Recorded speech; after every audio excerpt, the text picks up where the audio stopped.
By Amazing Bible Prophecy Ministry na thangja khudingi samanaba teksing nainaba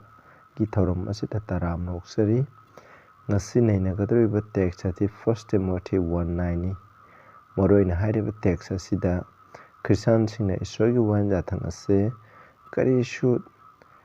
ngakningai mathau tadre maramdi masida hai wanja thangai pase dhramachenbagi misingi damak shemba natte haina sumna hai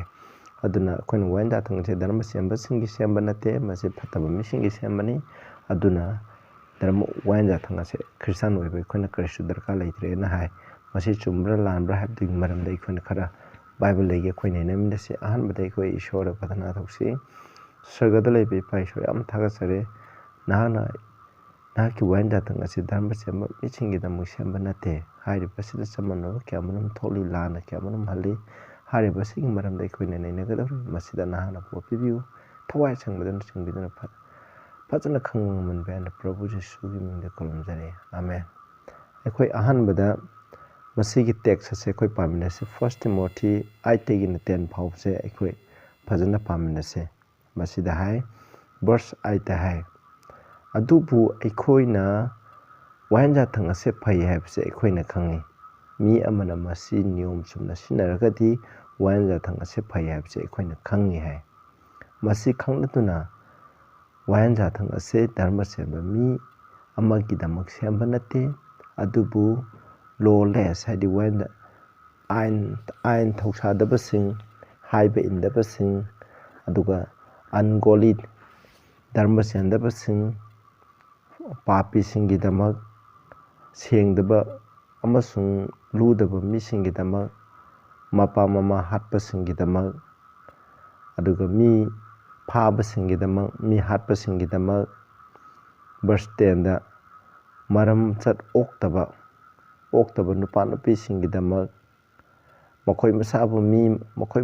makoi miga phattaba thabak tawbasing adi nupa haktinabasing nupi haktinabasing gidamak mi phaba singidamak masin thiba singidamak aduna aranba phattaba wakhan khanba singidamak haimniko aduga atopa leiba taragati haibdi aphaba dharmagi takpiba asigi onna tainabada leiba mising adugi damak masi ibani haina masida palleba aduna masigi text asida ekhoina khang madu verse 8 haibse keno wanja thangase mi amana niyom sumna sinaragadi masi phai haibneba adu niyom sumna sinadaba mising adudati masi phatteba basida pallebase wanja thangase dhramachenbagi mi amagi damak shemba natte masi phattaba ade ain thausadaba ade mi hatpasing pap tawba mising moroina pap tawba mising gidamak masi shembani haina masida palleba masigi pandam ase karino haibse koina yengminase koina yengse adudi dhramachenbagi misingna isorgi wanja thang thugaiba yabra haibadi pap tawba yabra haibane 1 John 3:4 gi matuinadi pap haibadi wanja thang thugaibse pap haibane aduitadi wanja thang ase dhramachenbagi mi amagi damak shemba nattaba taragadi dhramachenbagi mi amana isorgi wanja thang ase thugaiba yabra pap tawba yabra haibane koi Bible yengsigo Ezekiel 24:26-27 hai adubu se verse 24 hai adubu dhramachenbagi mi amana mahaki dhramachenbagi punama adudagi leitholaga mamai leitholaga mahangna pap tawraba amasung phattaba misingna tawraba tukotsaba adugi matuina mahangna pap tawba taragadi mahak hingadra hai mahangna tawkhraba dhramachenbagi khudingma ado mongonda pallaroi hai aduga mahaki pap atuda mahangna tawkhraba pap atuda haiko wanja thang thugaikiba atuda haipti mahaki pap atuda mahangna tawkhraba pap atuda mahak sigini mahaki pap sing aduda mahak sigini hai 26 atu hai dhramachenbagi amana mahaki dhramachenbagi adudagi leitholaga pap tawba taragati mahaki pap tawba taragati pap sing aduda mahak sigini haibani sida for his iniquity that he had done shall he die. Mana tauki maramdi mana tauki ba paap adugi damang mahak sigani haibni. Masina haibdi dharma chemba mi amana paap tauba yai haibnate. Dharma chemba mi amana ishogi wayan yathang thukai deba. Dharma chemba mi amana paap taudeba. Adubu mahana paap tauba matamda mahak ki paap aduda sigani haib. Verse 27 Fattaba adubu fattaba mi amana mahana tauba fattaba haibdi fattaba haibdi wayan yathang thukai ba paap tauba haibni. Papuna ma adugi mahang na lai thoklaga mahang na which is lawful ay matung wayan yathang gi matung ina aduga dharma chemba do mahang na afaba asumba do tauba taragadi mahak hingani hai masida. Aduna Bible dagi akhoi yengba matamda dharma chemba mi amana paap tauba yai aduga ishogi wayan yathang thukai ba yai haina kadai da su ideba. Masida Bible da icham samna dharma chemba mi abdi keno paap tauba wayan yathang thukai taba mi adu dharma chemba mi amane masida. Aduna dharma chemba mi amanadi mathantana mahamasana ishogi wayan yathang ado adum ngak tuna satsai heba. Masi akhoi masigi na khamunasiko aduga masigi text asina praman tawre madudi ishogi wayan yathang ase hojik miyoiba khudimang na inba darkar lei habse masina taklibneba. Maramdi hairiba text asina hai dharma haidi papi singidama mihatpa singidama mapan haiba indaba singidama fattaba sagi lamsa chatpa mi singidama maramcha oktaba mi singidama wayan yathang je wayan yathang ase makhoi gidama wayan yathang ase pibani hai sembani hai ta. Aduri malam prithvi asida papi haibase adum leigine Prabhu Jisu Krishna ani shubul engakchi phawa papi se anum leigine ba. Aduna mi amase papi ni papi na tabse karina lepi ishogi wayan yathang na lepe. Aduna ikhoi gi phattabagi dharma chemba gi thaka se karina lepi wayan yathang asina lepe ba. Aduna takpudi haiba text asina icham chamna haibadi karino haibda ishogi wayan yathang ase adum Prabhu Jisu Krishna lakti phawa masi inba darkar tai haibase masineba. Adu aina haijari wayan yathang Bible na takpide wayan yathang ase mi amna wayan yathang illaga ma kanbi gene haina takpide. Adu kanbi baibsi Prabhu Jisu Krishna gi thaujangi mapana kanbi bani. Prabhu Jisu Krishna gi thaujangi mapana kanbi kharba mi amana Prabhu dagi phangba pangan sakti thaujana dugi matungna ishogi wayan yathang ase ma nauna poba mi ama oina ishogi wayan yathang ase mathanda nga amganeba. Aduna thajabagi mapana saman bi kharba mi amana ishogi wayan yathang ase ma ngaglum gani haiba masini ko masini aduga Matthew 5:17-18 da haje Prabhu na hai yang aina wayan yathang ase manghan ba lakpane hena khanganu hai mai yathang natraga mai choksin hairam base manghan ba lakpane na khanganu aidi manghan ba lakpane te thungan ba lakpane haimni haidi Bible da ikhraba haidi Moses mai choksin ikhraba khuding ma ado madu thungan ningai gi tamo mai choksin wayan yathang maramde ibne haidi wayan yathang ado thungan ningai gi tamo lakpani haimni Prabhu na thungan ningai lakpani haimni masida. Aduga bar haidi aina tasena na khoi haidi saga malam prithvi mangdi phawa ko masigi wayan yathang asidagi khujin mamai machet khajitang phawa punamak thungdri phawa mangwa haimni sinausa saga prithvi karba mathang mangani. Akhoi hojik leiriba sida paliba sarga haibdi nungsegi kuyom aduga akhoi prithvi se karba mathang mangani masi Prabhu na nishuba lakpa mathang mangani hanko. Aduna hairiba se haibadi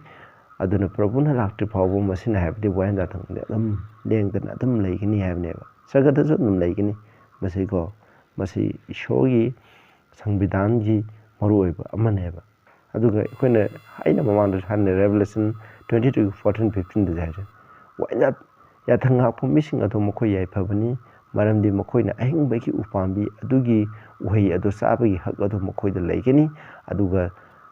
anauba Jerusalem gi konthong ado lalaga makoina sahar aduda sangbagi hak ado yathang ngakpa mising aduda phangani haibadi yathang ngakpa misingna anauba Jerusalem sangani haibne masi haibi adu haiba yathang ngakpa mising dru keno Prabhu da thajaraga Prabhuna kanbikhraba mising Prabhuki thaujangi mapana yathang ngalakpa mising aduneba masida verse 15 daje masigi mapanda anauba Jerusalemgi mapanda ekhoi sargagi mapanda huising yauroi hui haibagi atadi huigi lamchat sagi oiba lamchat ade ikai ki khangdaba adugumba huigumba maramsa oktaba mising adubuneba sida palebse huising sorcereradi masiju jadu mantra tauba mising whoremongers haisu nupa nupi phattaba thabak taubasing sai ngagi lamchat chapasing miharpasing lai muti lapasing aduga whosoever loved them make a lie ngo oidaba ngangba pamba oidaba tauba pamba mising amata shogi ni tholaba ta changu hebne sna sama sida palebse masini aduna wainda thangase andum leigina haina tagleba masida aduga ikoina mu yengse dharma chenba mi amana mahak pap taude mongonda pap leite haina claim taubraba ngo masi taude ka bible gi matungna di dharma chenba mi amatana ai papi natte ai pap taude pap leite haina haideba sida Daniel 9:20 da Daniel hai dharma chenba mi amni mang haise 20 dai ko mahangna mahaki papsing mahagi migi papsing haidok saduna layeba aduna dharma chenba mi amana mana isogi wanya thang thugai taba taragasu mahana matam khuding da mahaki pap ai papini haina adum haidok sakneba job 10 gi 15 du jaje aina phattabu oi taragadi aingonda awabani adubu aina dharma chenba oirabadi ko adum oina ma aina aigi kokche haigaloi haibneba aidi dharma chele ai pap leite habdo adu ai hairu habneba masida po na harise aduga Psalm loisalakpada ko Psalm 11 gi 3 da if the foundation be destroyed yumpham sing adu mangan bataragadi dharma chemna kari tawgani ham yumpham Christian am oiba Christian gi Bible gi oiba yumpham de karino ishor gi wayan jathang ne haibati ishor gi wayan jathang ase nungsibneba